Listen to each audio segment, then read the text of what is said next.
Shalom. All praises to the Most High. Hanoka said, praise be to the earthly mother, the Kahe, the Holy Spirit, in the name of his only begotten Son, Motsah the Lamb, unification to the nation. So I have a very spicy one for you guys with this one. Of course, everything in this series honestly is pretty damn spicy. But in this video, we're going to tell a little bit of truth about what this so-called country of Palestine actually is and how it came out to be. And I'm going to honestly ask a few questions that few really, I don't think they've really understood it, or maybe they have. I don't know. Maybe I just haven't been in the loop. But this nation of Palestine, where did it come from? Why is it called Palestine? Where did that originate? These questions are, questions that I don't know if people are asking. And in fact, anytime that the scriptures references Palestine or Palestinia, it's all in a negative way. So why would the scriptures reference our city of Jerusalem, if that's just another name for Jerusalem, in a negative way? Why? Why would they do that? Now, this is very interesting because I never thought that looking into the tribe of Dan and their history would lead me to this. The missing connection has always been the tribe of Dan and the so-called lineage of Japhet. It's incredible. Just that one line, that Dan is the father of the Philistines, makes everything make so much sense. And I'm going to show you. First, we're going to get into this video. Now, this is a so-called face rat. He doesn't necessarily have a small hat, but he is indeed a face rat. And in the next part, I'm not going to make this into a super long video. So in the next part, I'm actually going to discuss their identity, their true identity or identities. Because people think that these people are just one or two people. No, they're actually 6, 7, or 8 different people. They are the Confederacy, but that's the next video. Let's play what this person has to say regarding the history or the origins of the Philistines. Or from the archaeological remains.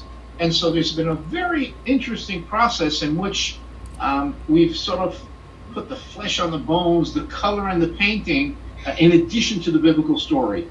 And in some places it fits in nicely, and in some places it's very different.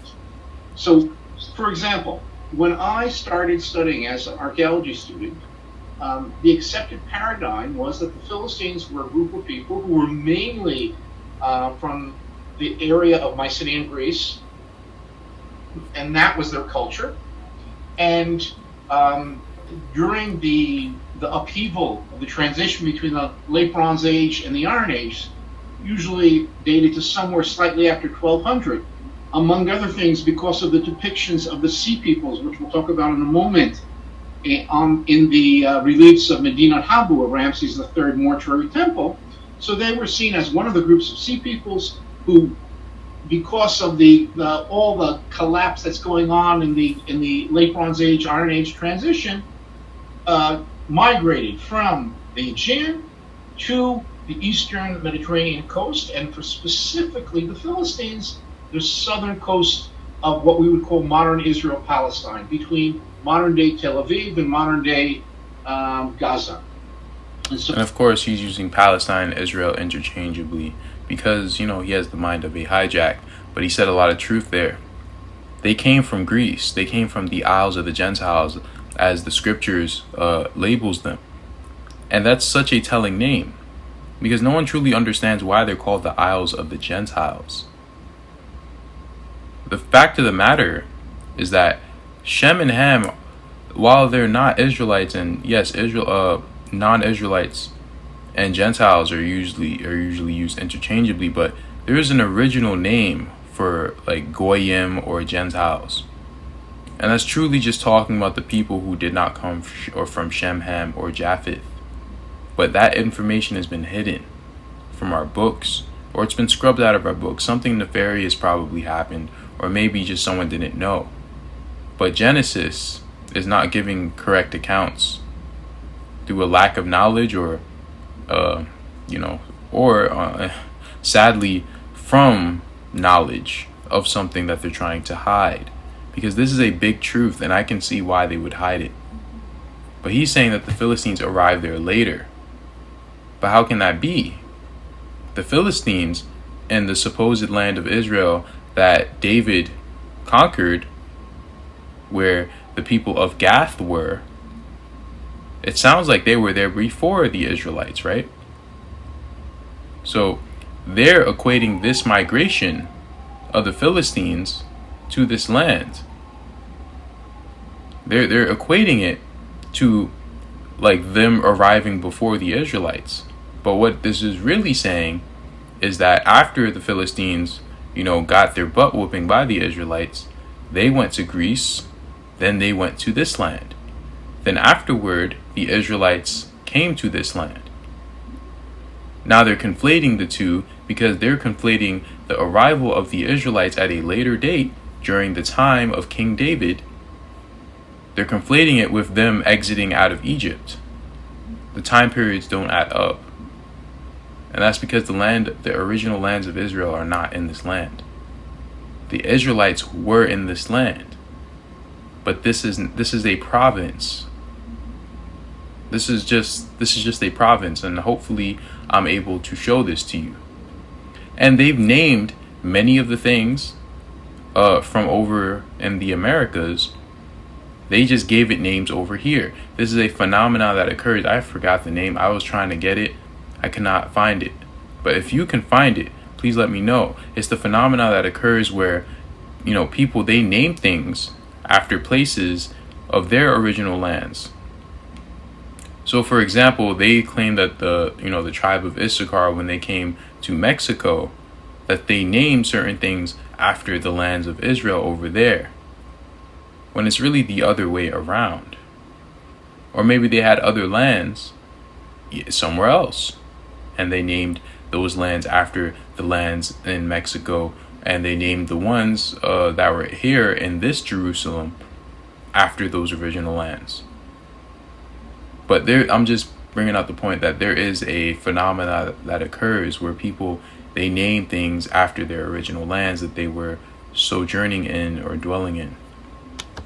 Supposedly they landed in some sort of like a D-Day-like invasion, captured the Canaanite cities, replaced the inhabitants with these new population, brought with them this Mycenaean-like culture, and then they started a process of slow change from Mycenaean through more and more assimilation, taking more Levantine aspects, until supposedly by the end of the Iron Age they had assimilated and become local yokels, sort of another version of the local Levantines.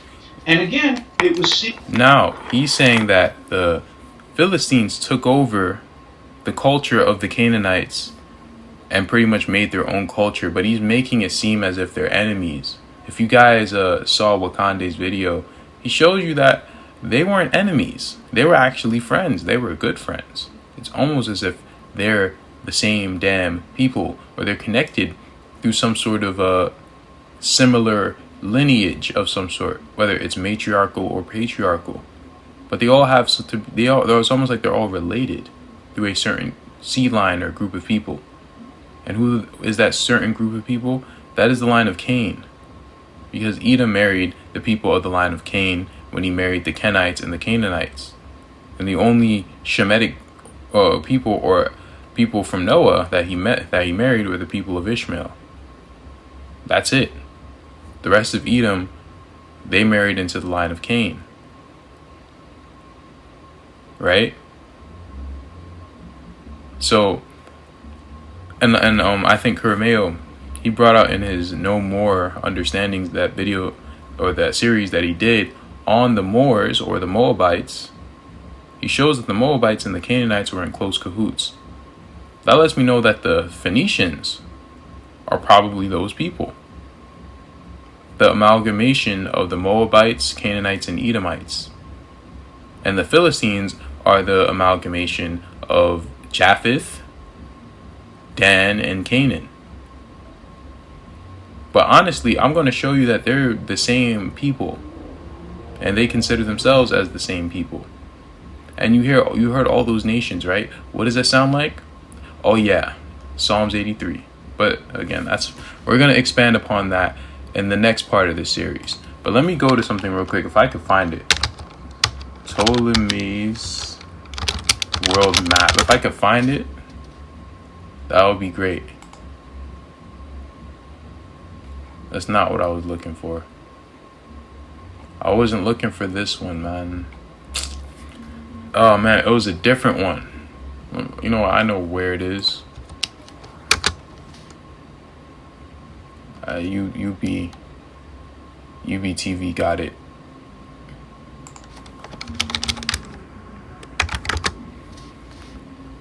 UBTV got it, man. You always got it. Come on.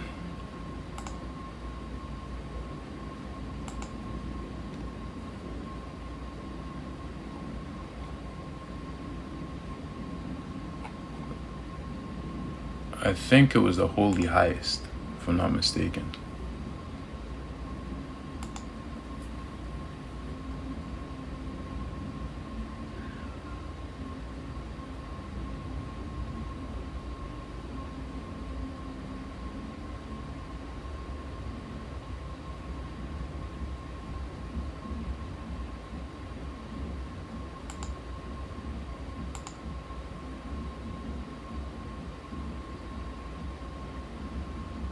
You're right. So this is it.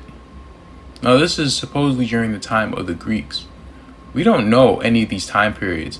I'm honestly thinking that the so-called time of the Greeks could have happened a lot earlier than people are making it out to be. But anyway, you notice something. There is no anything here. There's nothing here. There's no Jerusalem here. There's no Solium. I forgot to say it, but there's nothing here. Why? Because the Philistines didn't get here yet. So maybe, just maybe, this means that this map was created before the time of David. Because the Israelites did not arrive in this land until the time of Solomon or David. They were not here. That's why the scriptures doesn't really talk about these lands until around that time. It doesn't talk about all these different nations, Tyre and Zidon. It doesn't talk about them until later. So I just wanted to show you that. Let's go back to this face wrap. Seeing that these were mainly people with a strong connection to the Aegean world, and particularly the Mycenaean culture.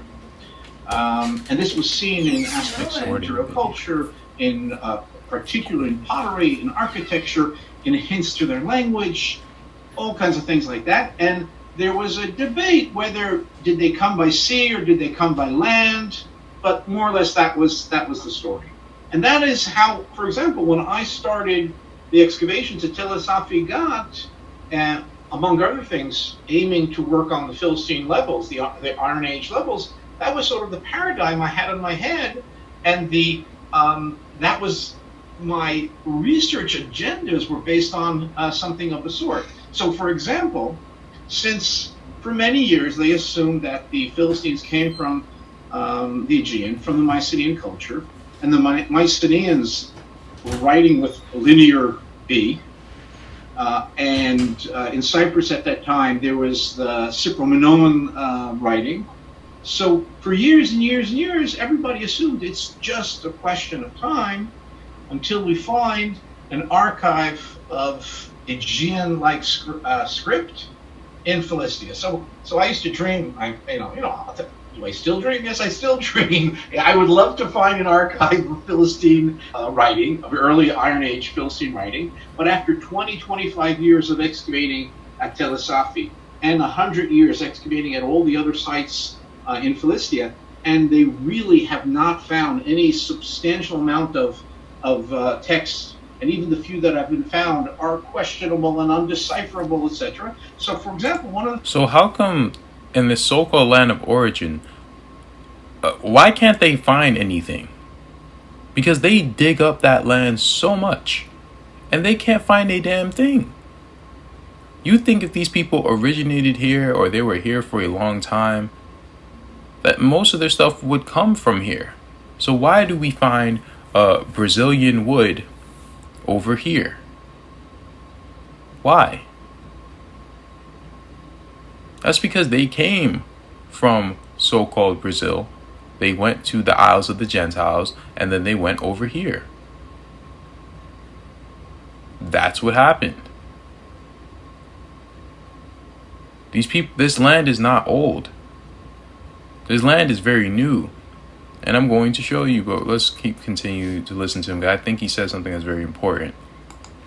One of the things that comes through is there ain't no Mycenaean writing in early Philistia. Then, to add to this, if in fact these were Mycenaean or very close to Mycenaean people who arrived in Philistia, they should come with the whole package of Mycenaean material culture. Now, some of the things do remind us of the Mycenaean, for example, pottery, the Mycenaean 3C pottery. But, for example, not all the components of the Mycenaean 3C pottery assemblage that we'll have in Greece or in Cyprus exists in Philistia. On the other hand, other aspects of the early Philistine material culture, some comes from Cyprus, some comes from Anatolia, some comes from Egypt, from all kinds of different regions.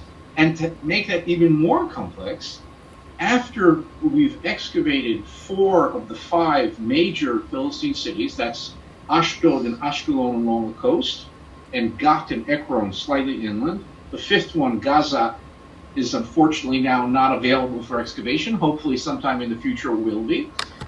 The early Philistine arrival didn't bring about the destruction of these Canaanite cities. And so more and more... Because they were the same people. They were allies.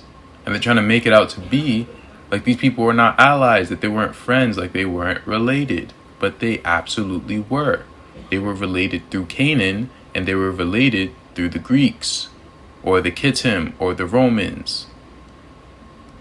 The Isles of the Gentiles, the line of Cain. That's how they were all related.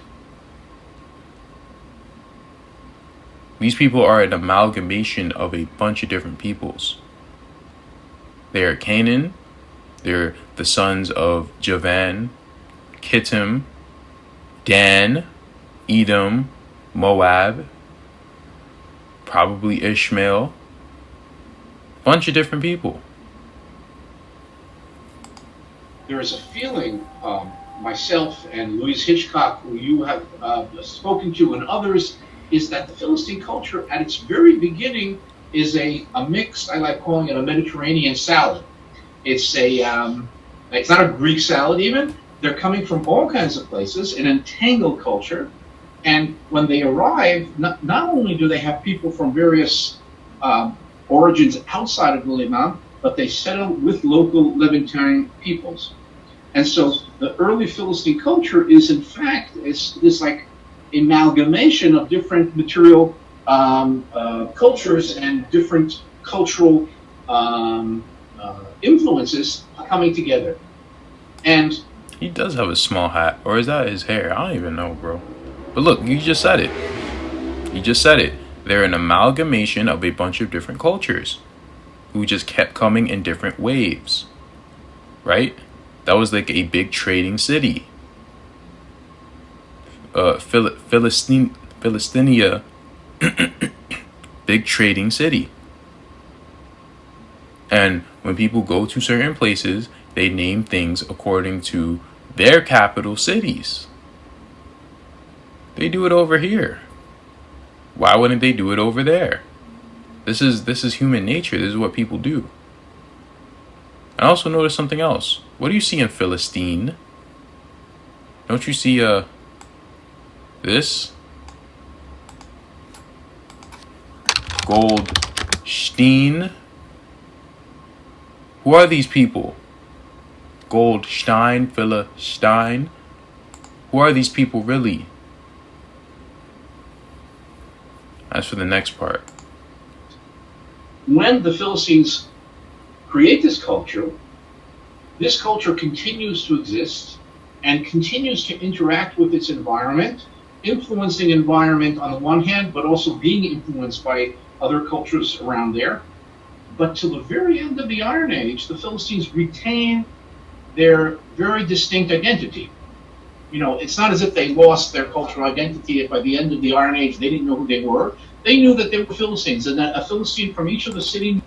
That doesn't sound right, because why don't you know that you're a Philistine? Knew that from what city, and he knew he was different from a Phoenician, from an Israelite, from a Judite, from an Egyptian, from an Ammonite, an Edomite, etc. So it's a very interesting transition going back to the question of who the Philistines were. It's their groups of people. They're comprised of groups of people who came from all kinds of places during the collapse of the late Bronze Age, and it's not a one-day process or migration, but it's apparently an extended process of a century or century and a half. And they landed and they formed a culture which went through this ongoing transformation. There you go. That is what that land is. It is a land of waves of people coming there and simply trading. Because the Phoenicians, you know, they were known as traders. They traded among the seas. So did the Philistines. Tribe of Dan did it. Right? So that's just what that city was. And Israel simply just got involved.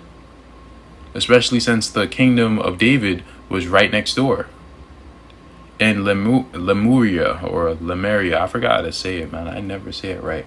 But the land that was connected to modern day Saudi Arabia, to Madagascar, to India, and to Australia, modern day Australia. That land was sunk, and you had different people. After it was sunk, they moved into different parts of lands. That's what happens all the time when lands are sunk. It happened with the land of Mu, or Mesopotamia. When lands are sunk, people move into different lands. That's why you have, certain people who have different sort of looks among the Americas. Different Indians have different looks, but they're all related. Why? Because they're different sets of Shemites. They came from a Shemitic land that was sunken in the Pacifics, because the lands of Shem are in the Pacifics. That's too much drop. Man. I haven't even started that video yet. Let me see. I want to read these comments, because they ain't let me read this article because they want me to sign up and stuff. I ain't doing that. But this person made he just said a pretty good comment. He said, the language of the Philistines. There is an important additional piece of evidence regarding the origin of the Philistines, namely their language.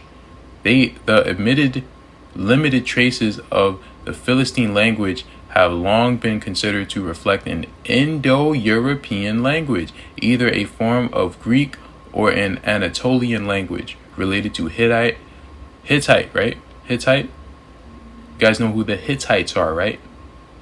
The people who mixed in with Edom, Rome. They're all the same people. Luvian, etc., which supports the hypothesis that they were not indigenous to the area, which they weren't.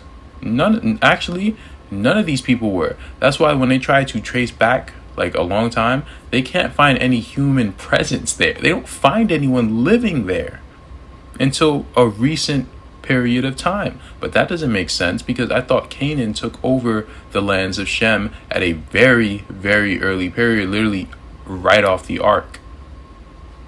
The sons of Canaan took Shem's land. So how come they're struggling to find a human presence there? You should be finding all these giant bones and great kingdoms there if that's the supposed land of Israel, the ancient land of Abraham, right? The ancient lands of Shem, right?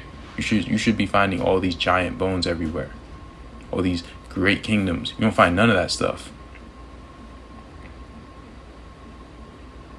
I'm going to save, let's move into this part. This article, In Search of King David's Lost Empire.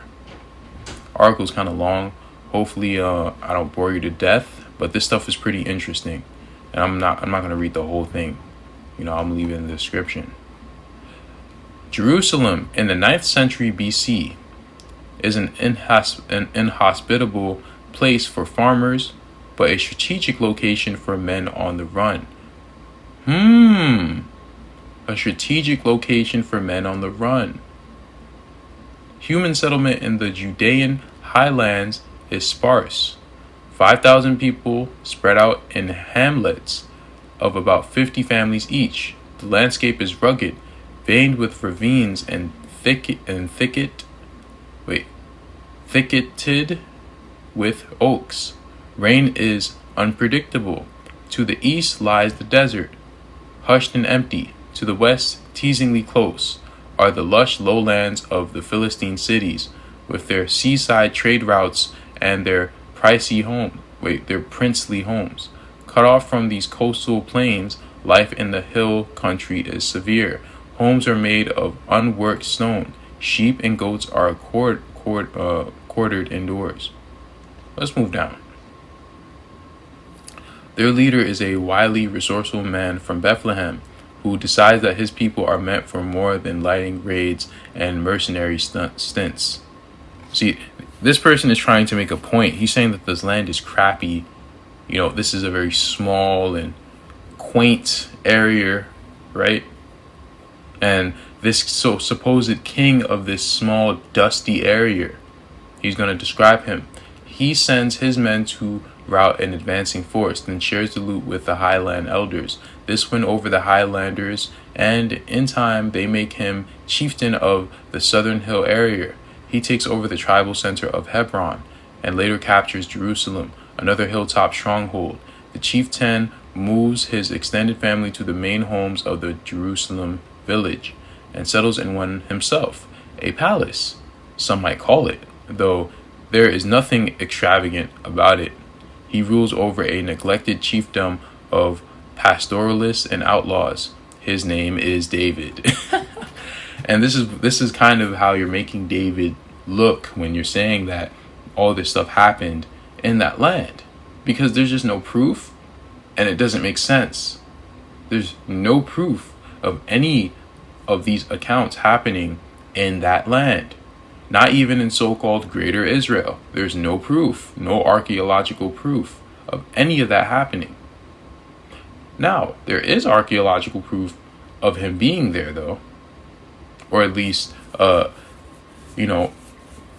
people of David's seed line being there. Israel Frankensteins. Listen, let's look. That's that Stein again. I wonder who these people are. Vision of King David, the vagabond, the racketeer, helped make his career as an eminent. I don't know. I'd never seen that word before. Biblical archaeologist. I don't know, bro. But when he began his research in the area, he was interested less in the Bible than in migration patterns. In 1993, bro, this is so stereotypical. Frankenstein was a newly tenured professor at Tel Aviv University, 44 years old, and known as something of an iconoclast.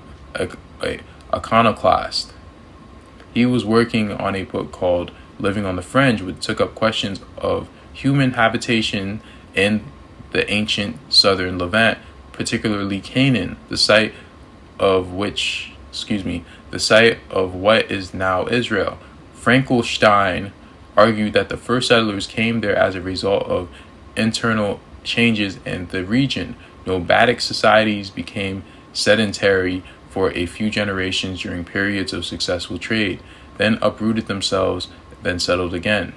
The Israelites, he claimed, were of local stock, that is, Bedouin nomads. See, they're trying to make these things fit because they don't make any sense.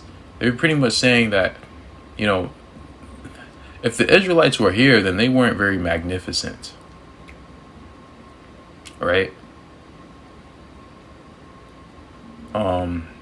You guys could read this, but let's move down. The Bible depicts David as a brilliant but flawed figure, capable of unspeakable violence, but also of remorse and tenderness. Perhaps humanity's first anti-hero. What? He is anointed by God to replace Saul, the first king of Israel, whose short rule was marked by bouts of rebellion. David is a handsome shepherd. He was a way with the lyre and a way with women. He slings a fatal stone at a giant. So far, these are the familiar tropes of the ancient hero. But David is also said to have impregnated Bathsheba, a married woman, and sent her husband off to die in battle. Let's move down. Let me get to the point. Yeah, this is right here. In a long war over how to reconcile the Bible with historical fact, the story of David stands at ground zero. Listen to this. There is no archaeological proof. Wow. There is no archaeological record of Abraham or Isaac or Jacob. There is no Noah's Ark. Nothing from Moses. Joshua did not bring down the walls of Jericho. They collapsed centuries earlier, perhaps in an earthquake. But in 1993, an Israeli archaeologist working near the Syrian border found a fragment of basalt from the 9th century BC with an Aramaic inscription that marked the house of David. So again, the Israelites were there. Mainly the tribe of Judah was here.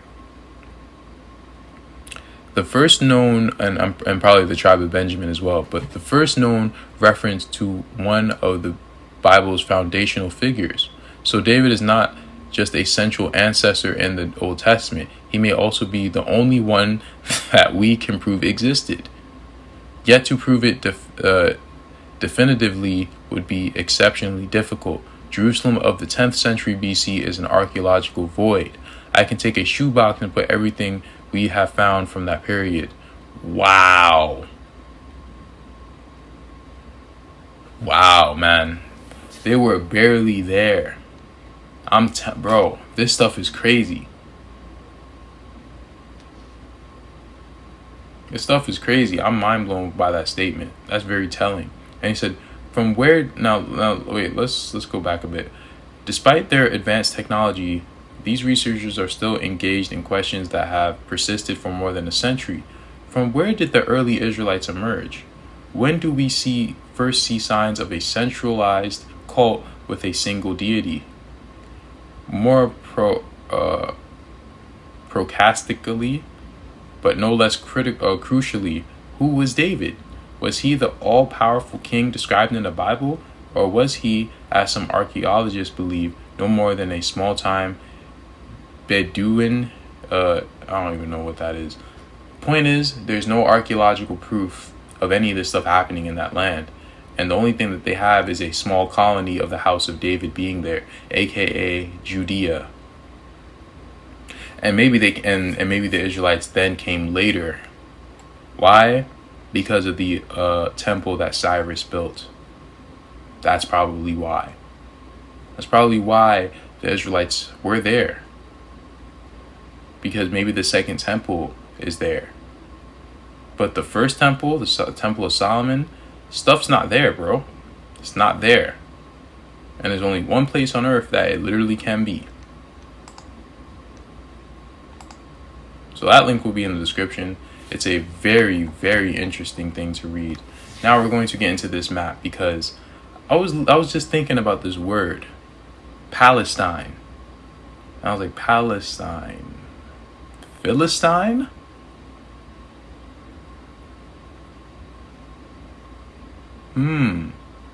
Philistine. And this map, this is, I don't even know what language this is in. I think this is in Greek, but this is Phoenician und Palestinia. So this is one and the same thing. Now, if you read some of these names on this map, you will see the Trachonitis, which is one of the sons of Japheth. Supposedly, I don't even know who's the son of Japheth or not. But you had the Idumeans, the Moabites, right? They were living in this land. Because this is pretty much the land that people went to for trade. And the Phoenicians, they became Tyre and Zidon. Because the Phoenicians are a Canaan mixed with other different Shemitic groups. And that's why they're known as being Shemites. But there's also some hijack going on there. Because in other versions of the Bible, they actually have Canaan listed as one of the sons of Shem. That's because they're trying to hide who Canaan is. Canaan is just not of Shem, Ham, or Japheth. Canaan is a antediluvian who did not come from Shem, Ham, or Japheth, or didn't come from Noah. He's from the line of Cain, and so is Javan and Tubal, and maybe a few other people. You don't ever wonder why the Kenites are not in the scriptures? Because they survived the flood, and the Genesis account is wrong. It's wrong, bro. And you have Judea here, and you have Sumeria here. All this stuff, this was made later. And we're going to get into the Salima. Oh, that's how you say it. The Salima. The Salima. And they say, well, this is the same thing as Jerusalem. Not necessarily, no. No, not necessarily. Let's get into it. The Salimatan. Now listen to this. This, I was just like, you gotta be kidding me. They're just telling you the truth. Of or relating to the city of Salima or Jerusalem. It's relating to it. It's not it. It's saying that it pertains to it. See it in another definition. It pertains to Jerusalem. It never said it was Jerusalem. This was made into Jerusalem later. Before this was called Palestinia, Philistinia. This was never called the land of Israel. It was called the State of Israel in the 1900s. And before then it was called Palestinia. Pretty much a country ruled by Phoenicians or Canaanites or an amalgamation of these people. The Isles of the Gentiles and other peoples like the Israelites were here. And Sumeria was the area that, you know, all these people just mixed it up with.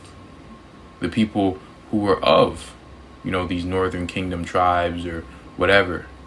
They were mixing it up there. And now it makes a whole lot of sense why Hamashiach said, don't go into Samaria. Go to the lost sheep of the house of Israel. He didn't even consider them as Israelites. That's because I don't even think Sumeria, I just said that, but honestly, I don't even think Sumeria is what they say it is. They said that that's the land of the northern kingdom, and when they got captured by the Assyrians, they never came back, even though they busted themselves out of the Assyrians, so why wouldn't they go back to their lands? That doesn't make sense. And they said, well, they just didn't want to, they didn't want to tell people to get off their lands because they came back and, everyone was in their land. No, bro. No, that doesn't even make sense, man. But a lot of these people, a lot of the Northern Kingdom, they did lose knowledge about their true lands. That's what it seems like. So they were wandering through Africa, through Asia. And they were led back to the promised lands. That's all in their history.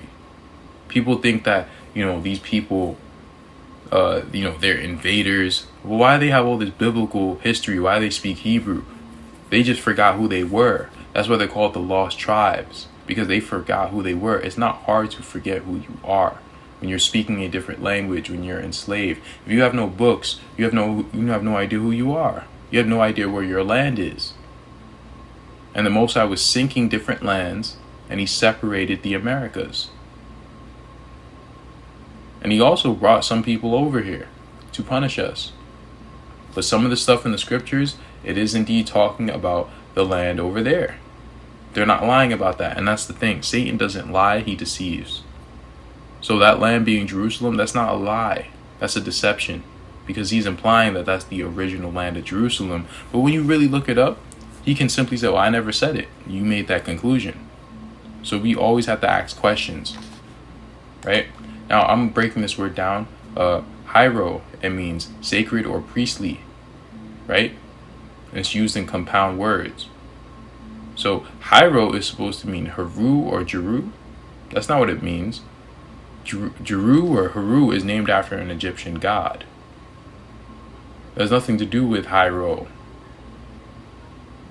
You can say it as a synonym, but that's not what it means.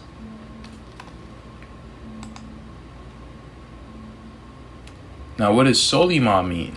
Now, Solima is a reference to Solomon, but Solomon means peace, and peace means Salem.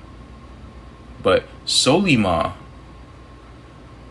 that's a reference to Solomon. So what is it really saying? When they're calling themselves the house of David, I just showed you. The only the earliest stuff that they could find of the Israelites go back to the house of David. So if they would name this city Hiero Solima, or the holy place of Solomon, would that not make sense? It would make sense, since the house of David was over there. The tribe of Judah was over there at the earliest point, because again, that land over there, it connected with one of the Indias of Prester John or King David. So if they were there, trading with these different people who they considered to be their brothers, because the tribe of Dan is over there. These different Shemitic groups, they're their cousins. Canaan was there as a mixed stock of people with the different tribes of Shem, like Edom and Moab and things of that sort, and Dan. So they went there. But let's look. Solima is a word from the Song of Solomon that refers to the Shulamite or the bride. And then they go on their Christian stuff, but I'm just showing you Solima. That sounds like Solomon, right? Let's go back to Philistia.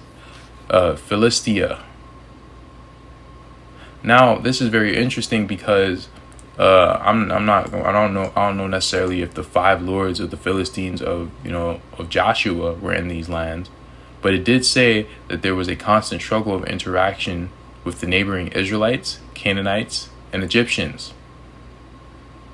Now, that old map that I showed you, they said themselves that the people living in those lands were Egyptians and Canaanites. Mainly, those are the people in those lands. The Israelites weren't even in those lands that much. They weren't in those lands heavy. They were just in those lands. They had some sort of city there, some sort of trading outpost, some sort of clan, but that was it. It was nothing major. And they're using that small little square to act as if that was the empire, and that's not true. The empire was incredible. It was worldwide. The Israelite empire was worldwide, and it was especially across the Pacifics. I'm talking a lot, man. Equally extensive explanatory notes supposedly unlock the allegory of the text. Solima, the last station of a journey to the Orients, represents the heavenly Jerusalem. Unfortunately for Jung, Steeling's key does not fit, because Solima never becomes the paradisical locus for its inhabitants. So, this person from Russia, he is making this quote unquote allegorical story about this place called Solima, right? Which is a synonym for also Salem, if you want to say that. But he says it's located in the Orient, right? And now they're saying, well, this never came to pass because this paradise, right, in the Middle East is not a paradise. But who is this author really talking about? Where is this author talking about?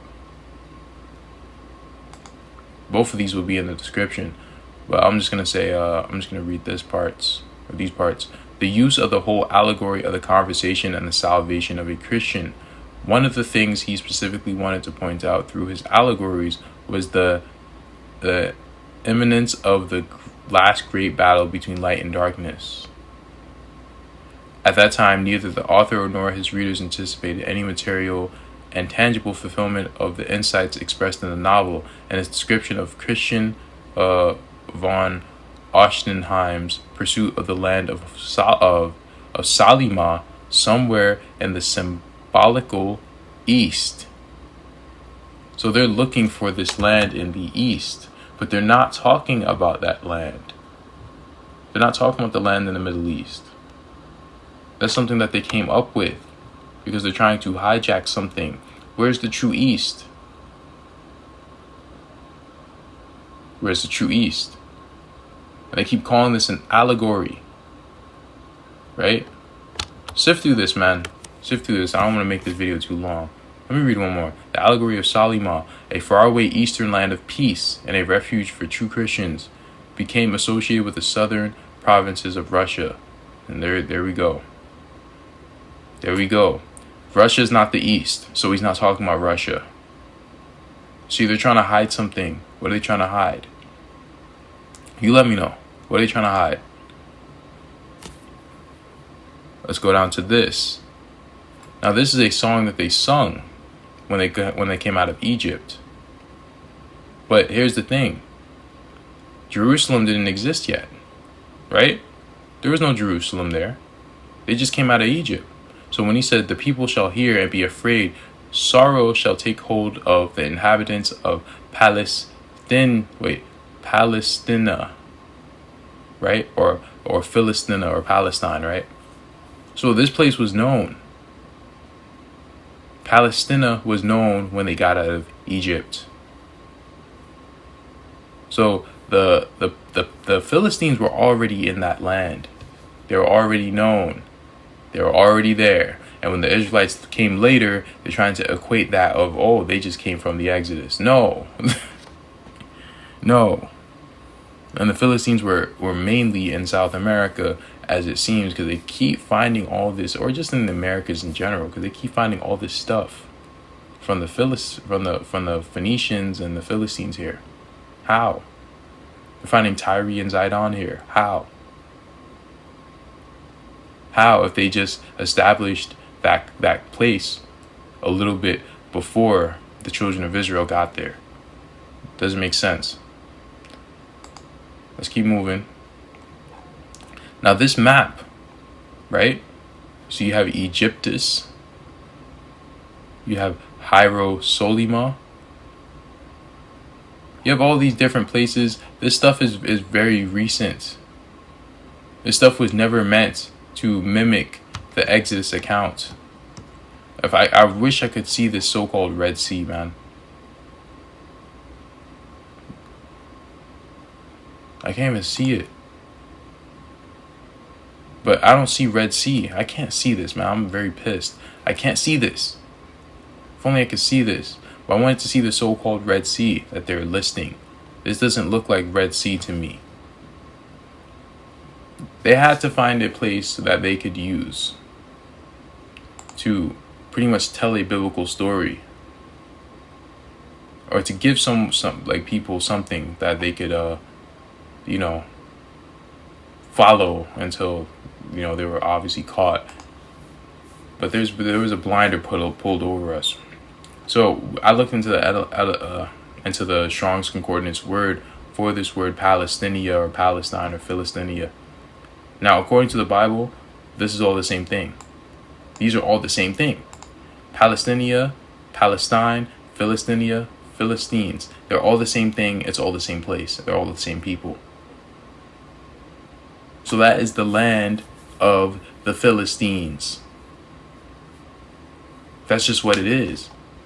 That's the land of the Philistines.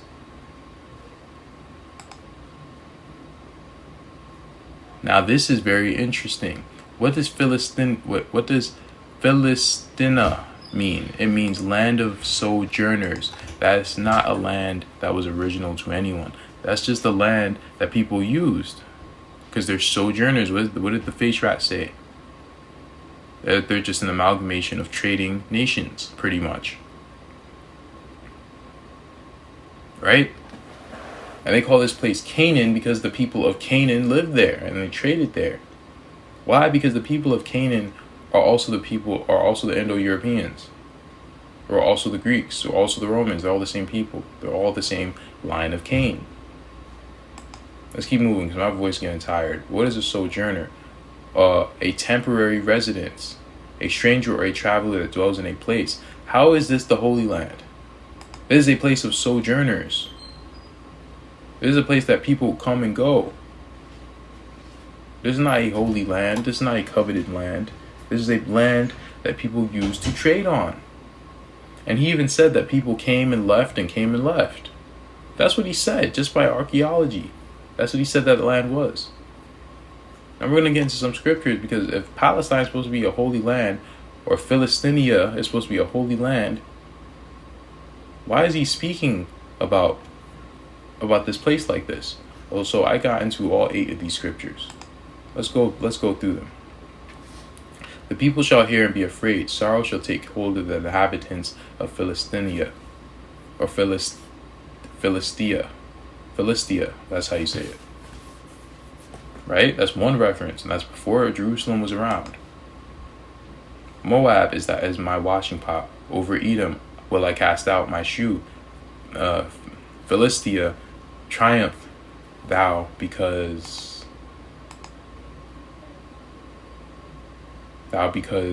who will bring me into the strong city? Who will lead me into Edom?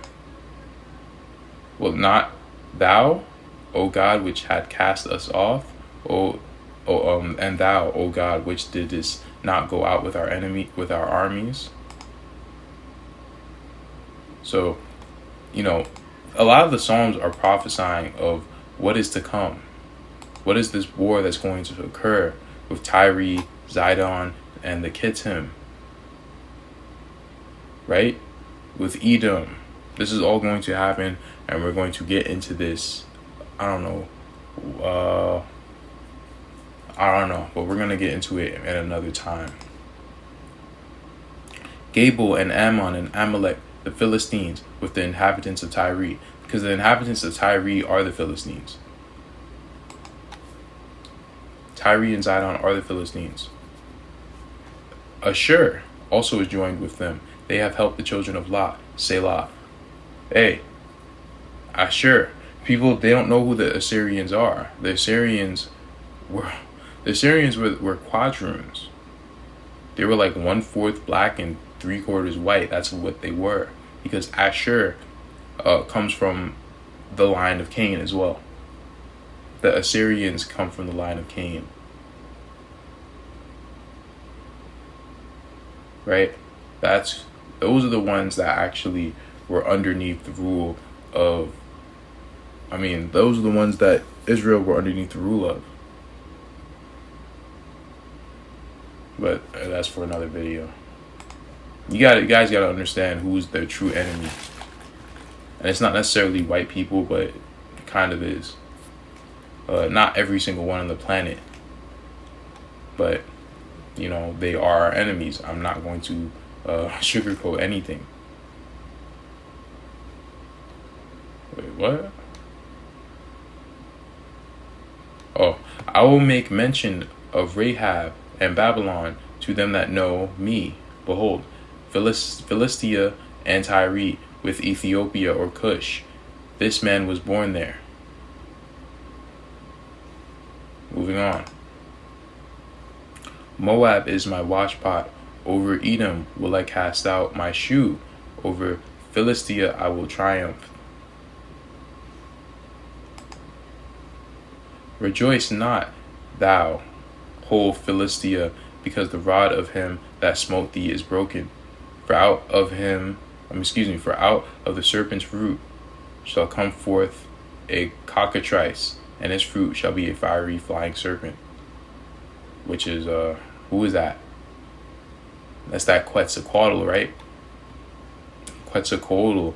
No, that is not Joshua. It is Joshua, but it's not, the Joshua from the Old Testament. That's not what it's talking about. There's a future prophecy. But these Old Testament code keepers don't read the scriptures. Howl, O gate, cry, O city, thou, whole Philistia, art dissolved. For there shall come from the north a smoke, and none shall be alone in his appointed times. So it keeps talking about Philistia, the Philistines, right? Why? Yea, and what have ye to do with me, O Tyre and Zidon, and all the coast of Philistia? See, it's equating the two, Tyre and Zidon and all the coast of Philistia. Will ye render me a recompense? And if ye recompense me swiftly and speedily, will I return your recompense upon your own head. Who are the people who sold us? It was Tyre and Zidon. That's who these people are. The face rats, they're an amalgamation of different people, but it seems like this is exactly who they are. They are Tyre and Zidon. They are the tribe of Dan mixed with Canaan and a bunch of different nations. They are the tribe of Dan. It makes so much sense why they say they're Jews. Because they're not necessarily wrong. They're not necessarily wrong. They are in part the tribe of Dan. Makes so much more sense now. And it makes sense why they hate us so damn much, as it has been prophesied. So that's about it. I hope this video was informational. Another hour-long video. But this series needs to be done, man. Because we have to know who our enemies are and what their focus is. So, that's about it. Shalom, Selah Kalah.